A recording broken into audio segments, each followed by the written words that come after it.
Telugu audio Bible నిర్గమకాండము 16వ అధ్యాయము. తరువాత ఇశ్రాయేలీల సమాజమంతయును ఏలీము నుండి ప్రయాణమైపోయి వారు ఐగుప్తు దేశంలో నుండి బయలుదేరిన 2వ నెల 15వ దినమున ఏలీమునకును సీనాయికిని మధ్యనున్న సీను అరణ్యమునకు వచ్చిరి. అరణ్యంలో ఇశ్రాయేలీల సమాజమంతయు మోషే అహరోనుల మీద సనిగెను. ఇశ్రాయేలీయులు, మేము మాంసము వండుకొను కుండల యొద్ద కూర్చుండి తృప్తిగా ఆహారము తినునప్పుడు యెహోవా చేతి వలన ఏల చావకపోతిమి? ఈ సర్వ సమాజమును ఆకలి చేత చంపుటకు ఈ అరణ్యంలోనికి మమ్మును అక్కడి నుండి తోడుకొని వచ్చితిరని వారితోననగా, యెహోవా మోషేను చూచి, ఇదిగో, నేను ఆకాశము నుండి మీ కొరకు ఆహారమును కురిపించదును.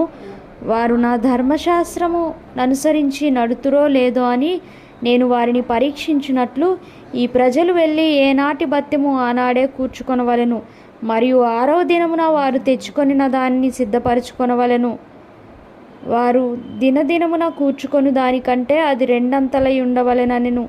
అప్పుడు మోషే అహరోనులు ఇశ్రాయేలీయులందరితో, యెహోవా ఐగుప్తు దేశంలో నుండి మిమ్మును బయటకు రప్పించెనని సాయంకాలమందు మీకు తెలియబడును. యెహోవా మీద మీరు సనిగిన సనుగులను ఆయన వినుచున్నాడు. ఉదయమున మీరు యెహోవా మహిమను చూచెదరు. మేము ఏపాటి వారము, మా మీద సనుగనేలా అనిరి.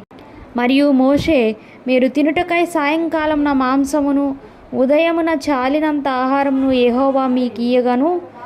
మీరు ఆయన మీద సనుగు, మీ సనుగులను యెహోవాయే వినుచుండగాను, మేము ఏపాటి వారము, మీ సనుగులను యెహోవా మీదనే గాని మా మీద కాదనెను. అంతటా మోషే అహరోనుతో, యెహోవా సన్నిధికి సమీపించుడి, ఆయన మీ సనుగులను వినునని నీవు ఇశ్రాయేలీయుల సర్వ సమాజముతో చెప్పుమనెను. అట్లు అహరోను ఇశ్రాయేలీయుల సర్వ సమాజముతో మాట్లాడుచుండగా వారు అరణ్యము వైపు చూచిరి. అప్పుడు యెహోవా మహిమ ఆ మేఘంలో వారికి కనబడెను. అప్పుడు యెహోవా మోషేతో ఇట్లనెను, నేను ఇశ్రాయేలీయుల సనుగులను వింటిని. నీవు సాయంకాలమున మీరు మాంసము తిందురు, ఉదయమున ఆహారం చేత తృప్తి పొందుదురు. అప్పుడు మీ దేవుడైన యెహోవాను నేనే అని మీరు తెలుసుకొందురని వారితో చెప్పుమనెను. కాగా సాయంకాలమున పూరేడులు వచ్చి వారి పాలెమును కప్పెను. ఉదయమున మంచు వారి పాలెము చుట్టూ పడి ఉండెను. పడిన ఆ మంచు ఇరిగిపోయిన తర్వాత నూగు మంచు వలె సన్నని కణములు అరణ్యపు భూమి మీద కనబడెను. ఇశ్రాయేలీలు దాన్ని చూచినప్పుడు అది ఏమైనది తెలియక, ఇదేమి అని ఒకరితో ఒకరు చెప్పుకొనిరి. మోషే, ఇది తినుటకు యెహోవా మీకిచ్చిన ఆహారము. యెహోవా ఆజ్ఞాపించినదేమనగా, ప్రతివాడును తన వారి భోజనమునకు, ప్రతివాడు తన కుటుంబంలోని తలకు ఒక్కొక్క ఓమేరు చొప్పున దాన్ని కూర్చుకొనవలెను. ఒక్కొక్కడు తన గుడారంలోనున్న వారి కొరకు కూర్చుకొనవలెనెను. ఇశ్రాయేలీలు అట్లు చేయగా కొందరు హెచ్చుగాను కొందరు తక్కువగాను కూర్చుకొనిరి. వారు ఓమేరుతో కొలిచినప్పుడు హెచ్చుగా కూర్చుకొనిన వానికి ఎక్కువగా మిగులలేదు, తక్కువగా కూర్చుకొనిన వానికి తక్కువ కాలేదు. వారు తమ తమ ఇంటి వారి భోజనమునకు సరిగా కూర్చుకొని ఉండిరి. మరియు మోషే, దీనిలో ఏమీ ఉదయం వరకు ఎవరునూ మిగుల్చుకొనకూడదని వారితో చెప్పెను. అయితే వారు మోషే మాట వినక కొందరు ఉదయం వరకు దానిలో కొంచెము మిగుల్చుకొనగా అది పురుగు పట్టి కంపు కొట్టెను. మోషే వారి మీద కోపపడగా వారు అనుదినము ఉదయమున ఒక్కొక్కడు తన ఇంటివారి భోజనమునకు తగినట్టుగా కూర్చుకొనిరి. ఎండవేడిమికి అది కరిగెను. 6వ దినమున వారు ఒక్కొక్కనికి 2 ఓమెర్ల చొప్పున 2 అంతలు ఆహారం కూర్చుకొనినప్పుడు సమాజము యొక్క అధికారులందరూ వచ్చి అది మోషేకు తెలిపిరి. అందుకతడు, యెహోవా చెప్పిన మాట ఇది, రేపు విశ్రాంతి దినము, అది యెహోవాకు పరిశుద్ధమైన విశ్రాంతి దినము.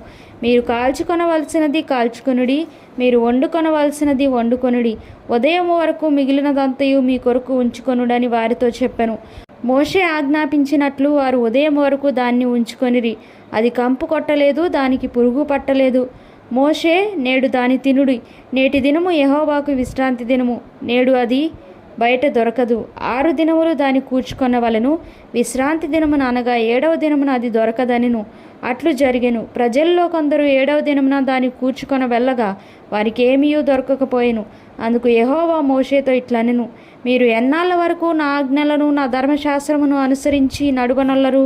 చూడుడి, నిశ్చయంగా యెహోవా ఈ విశ్రాంతి దినమును ఆచరించుటకు సెలవిచ్చెను గనుక 6వ దినమున 2 దినముల ఆహారము మీకు అనుగ్రహించుచున్నాడు.